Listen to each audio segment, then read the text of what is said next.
2024च्या विधानसभेचा निकाल हा धक्कादायक लागलेला आहे। आज आम्ही सगळेच अपक्ष आणि वैभव दादा या आपण सगळ्यांनी मिळून आपण ईव्हीएम हटाव, खरं म्हणलं तर आमच्या अपक्षांचा आवाजच दाबून टाकलेला आहे आणि अपक्षांची 100% म्हणजे 40%च्या पुढची मतं सगळे विजयी उमेदवाराकडेच गेलेले आहेत। म्हणजे आमच्या हक्काच्या गावामध्ये सुद्धा आम्हाला मतदान पडलेलं नाही, हक्काच्या माणसांचे सुद्धा मतदान पडलं नाही असं चित्र दिसतंय। खरं म्हणलं तर हे ईव्हीएम मशीन चुकीच्या पद्धतीनं ऑपरेट करण्याचा प्रयत्न जाणीवपूर्वक झालेला आहे।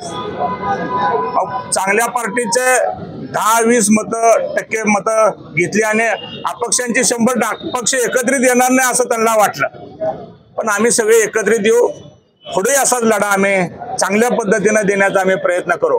हे जास्त दिवस टिकत नसते, किती जरी काही केलं तरी लोकांना ह्या प्रश्नांची उत्तरं मिळेपर्यंत लोक सुद्धा जागृत झालेले आहेत आणि त्या दृष्टीनं भविष्यामध्ये हे बॅलेट पेपरवरती यावं, जे त्यांना जे काउंटिंगला जे अधिकारी असतात त्यांचं मानधन वाढवावं आणि त्यांना जास्ती वेळ काम करायला संधी द्यावी। तिथं 2 दिवसानं निकाल लागू देत, 3 दिवसानं निकाल लागू देत, पण हा निकाल पारदर्शक होणं आणि लोकशाही वाचली पाहिजे आहे। लोकशाहीत विरोधी पक्ष नसेल तर लोकशाहीला अर्थ नाही आणि अशा पद्धतीनं जर लोकशाही चालणार असेल तर ही हुकुमशाहीच आहे असं स्पष्टपणानं म्हणावं लागेल आणि त्या दृष्टीनं हा आजचा लढा आहे आणि आम्ही शेवटपर्यंत असं लढू।